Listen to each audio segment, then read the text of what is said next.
大家好，我係卡姐，我今日要挑戰慳錢大法。今日全日咧淨係可以食人哋賣剩咗嘅嘢食。咁我見到有啲 app 咧就係有啲可能高級嘅 cafe 啊，或者一啲酒店嘅自助餐咧，有啲賣唔晒嘅嘢食咧，就會有個超級大嘅 discount 可以俾我哋去買。所以我今日咧就要嚟實測一下，究竟我會食到啲乜嘢，同埋會慳到幾多錢。Let's go！ 早晨啊，大家，我而家係瞓到12:38。我想話而家已經唔係早餐時間啦，即係已經係中午嘅時間要食 lunch 啦。但係佢都仲係冇一啲早餐嘅福袋係放出嚟嘅，因為我睇咧，佢大部分咧最早嗰啲都要2點先係有得拎，埋大部分咧都係一啲甜品啊、晚餐啊等等咧係要5點後或者係7點、7、8點先有得拎嘅。哇！咁即係話如果我要食早餐咧，我係要前一晚 order 定第二朝先係可以有早餐食，同埋咧全部都超遠啊，大鑊啊咁好。因為早餐係冇着落嘅喎，如果係靠呢一個 app 嘅，我係諗住餓到2點咧就買呢間 cafe 嘅酸種麵包。哇！佢有個土耳其蛋配酸種麵包喎，好似好正。接近3點左右嘅時間咧，我終於搭車嚟到附近拎我嘅 lunch 啦。因為啱啱發現屋企咧隻貓係瀨咗尿啦，唔知幾時啦。啱啱搞咗成個鐘先出到門口。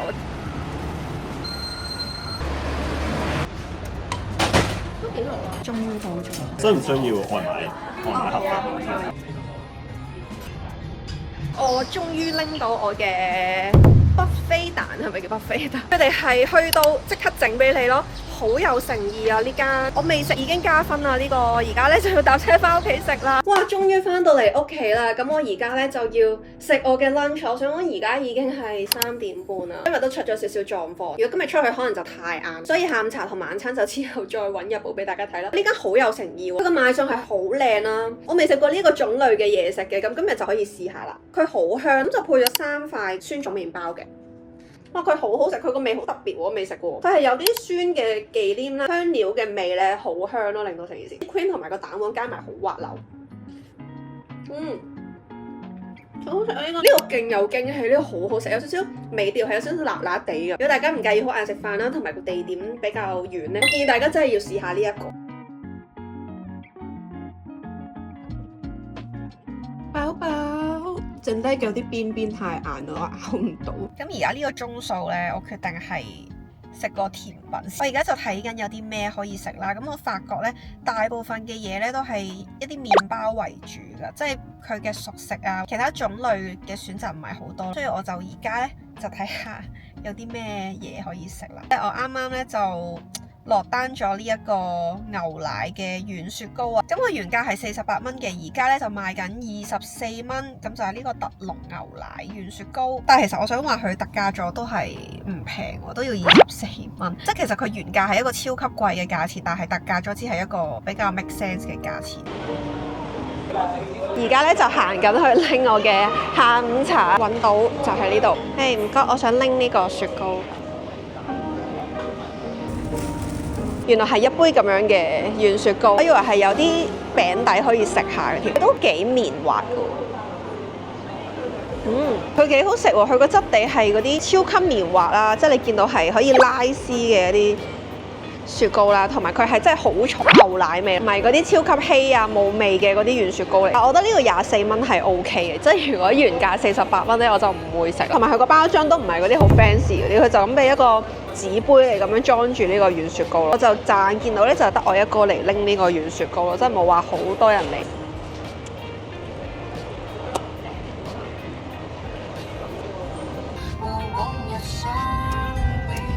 各位到咗晚餐時間嘅8點鐘，keep 住咧都喺度碌個 app 咧碌咗成個鐘。咁我發現佢全日咧冇乜新嘅餐廳係 update 嘅，即係嚟嚟去去咧都係嗰10幾間俾我做選擇啦。同埋唔好處就係我覺得佢啱啱我哋喺尖沙咀啊、旺角油麻地嗰頭去遊走啦。咁但係佢可以揀嘅 list 咧嚟嚟去去都係嗰幾間啦，即係佢冇因應我嘅地區而多咗選擇。咁我就決定咧最後揀咗2個去試，一個就係 City Super 咧有個叫做 Cold Meal Set， 同埋就係有一個呢個幾吸引嘅，就係一個酒店嘅自助晚餐。我見佢100蚊啦，跟住佢就寫住話到時咧就會俾個盒我去自己去夾咯。咁我都好期待100蚊究竟可以夾到啲咩？咁但係有個唔好處咧，就係而家係食飯時間啦，8點鐘啦，佢係俾你食飯時間要再遲一啲先可以去拎啲嘢食。咁個自助晚餐咧就係9點2咧先可以去拎啦。咁然後嗰個 City Super 嗰個餐盒咧就可以早少少嘅，就8點半就可以拎啦。我而家睇緊個櫃咧，剩低啲咩？我諗緊一陣佢係咪會俾呢啲我咯？就68蚊一碟嘅，68蚊一碟。跟住呢個都係68蚊。而家咧就去攞埋呢個酒店嘅自助晚餐，咁而家就9點4啦，咁就夠鐘啦。都台灣盡快啦，buffet半月。我自己夾㗎呢個係。係，因為buffet極速講多陣先，因為衞生問題，buffet入邊有啲嘢食唔拎得嘅。係。刺身、壽司、海鮮、切咗粒嘅生果同雪糕都唔拎得。OK。一般嘅都。OK。我想問呢個多唔多人用㗎？都多。我哋每日擺4-5個鋪台嚟，基本上都會。都清晒。其實係一個平價嘅buffet嚟嘅。你自己夾㗎嘛係咪？係啊。哦，咁趕急㗎原來。唔係9點就收檔啦，你幾遲嚟啫嘛？哦，係啊，我自己遲啊原來。喺嗰邊啊，全部都。哦，OK 唔該。咁其實啲嘢咧就所剩無幾啦，鬥快咁樣夾咯，有自雞喎。我發現呢個咧係好考驗咧你裝嘢嘅技術咯，你點樣擺盤都係好緊要。咁我而家好明顯咧就擺得太差，因為我所有嘢咧都係攬埋咗一堆啦，跟住係冇位裝咯已經。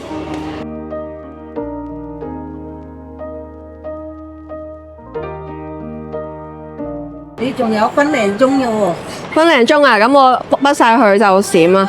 你弟弟攞咗未啊？攞咗㗎啦，係咪呢啲嘢唔食就會掉晒佢㗎啦？啊廚餘啊，廚餘咯。哦，爭分奪秒嘅遊戲，大家如果咧買咗呢個咧，記得要早少少準時到咯。如果唔係咧，你好似我咁樣咧，就最尾1分鐘就冇時間，就要好快咁樣。而家咧就要俾佢哋 pack 埋。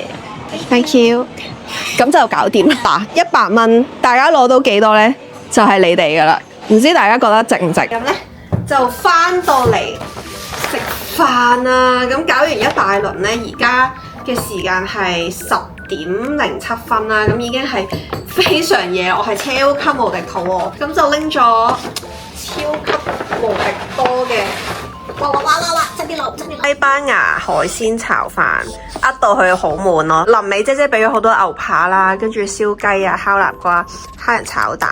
跟住全部都係雞咯，炸雞多。呢個咧就係我100蚊嘅晚餐啦，唔知大家覺得點樣呢？咁首先試咗個西班牙海鮮飯先，咁我畢咗超級多嘅蜆落去啦。個飯係超級乾，仲有少少生添啊！呢個西班牙炒飯，唔好當係西班牙炒飯咯。番茄海鮮炒飯，個姐姐咧攞咗一大碟牛扒俾我。個牛扒好好食喎，佢唔係嗰啲好韌嗰啲咯，即係正正常常。我覺得呢一餐係唔可以追求佢嘅味道咯，係食緊佢嗰個價值同埋食緊佢嗰個理念。即係佢唔係話 sell 你好食啊、平啊，純粹係哇你好似為環保出咗一分力咁樣。即係本身佢哋就係一啲廚餘啦，而家咧就去晒我個肚度啦，幫緊佢冇咁浪費食物咁樣咯。咁樣食咧係會好味啲嘅，同埋因為咧佢喺餐廳最後一 round 剩咗嘅餸啦，咁所以佢本來已經係擺咗好耐噶啦，加上我係好夜嘅一個時間先可以去拎啦，咁拎到翻嚟都好晏，覺得佢唔會係新鮮出爐咁好食咯，檸檬雞。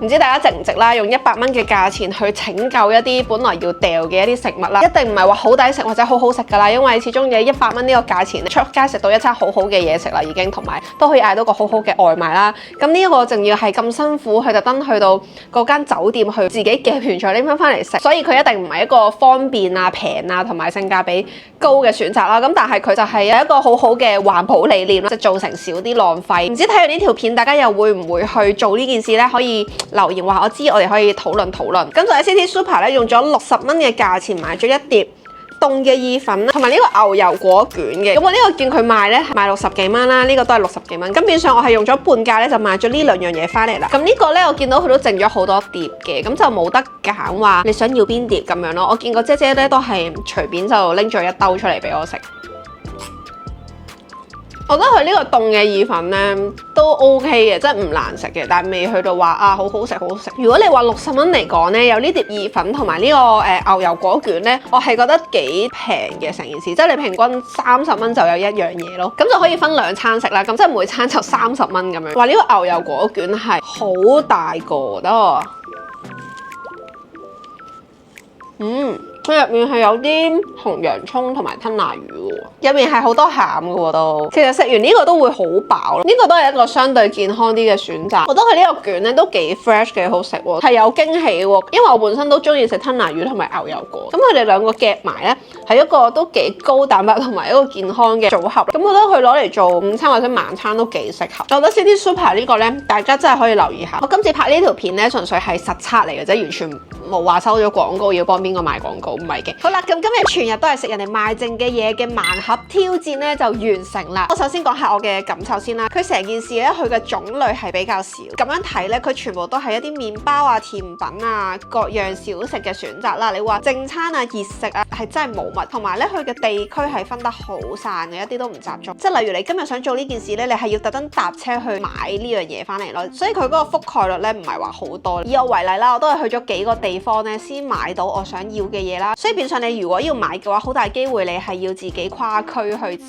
取。再者喺價錢方面啦，我覺得佢價錢方面未去到話特別好平。變相即係我話要食個外賣啊，或者其實落街買個外賣咧，都係好方便、好平啦，亦都好多選擇。所以其實本身要做呢件事咧，嗰個成本都一啲都唔平嘅。咁同埋有樣嘢就係，我覺得佢嗰個時間都好唔穩定啦。即係譬如我要正常食飯時間6、7點食飯嘅，你係要等到晏少少咧先可以買到一啲減價貨啦。就變咗咧，你唔可以係好定時咁樣食飯，就係你要捱得住呢個肚餓，你先可以去買呢樣嘢咯。我覺得成件事咧，佢個 idea 係非常之好啦，即係佢賣唔晒嘅嘢係可以俾我哋用一個平啲嘅價錢去買啦，咁就避免造成浪費。其實係睇下將來會唔會有更多嘅餐廳去參與呢一件事啦。咁如果有多啲餐廳去參與呢件事咧，咁我哋嘅選擇又會多咗啊，或者係可能多啲平啲嘅嘢揀啦，就會唔會係多啲人會去參與呢件事去減少浪費咧？係咯，呢個都好想知。唔知大家對呢一個 topic 呢件事有啲咩諗法或者睇法咧，都可以留言話我知啦。咁我哋可以一齊討論下。同埋我最近都想拍一啲新鮮啲嘅題材啦，同埋係實測類嘅影片啦。如果大家有啲咩想我拍嘅話咧，都可以留言話我知啦。咁呢一條片都係我嘅新嘗試嚟嘅。如果大家中意呢條片咧，就記得 comment、like、share 同埋 subscribe 我嘅 channel。咁我嚟緊都會用心製作多啲可能發掘唔同主題嘅片啊，或者有趣嘅嘢俾大家睇啦。咁希望大家都可以支持我。咁我哋下條片再見，拜拜。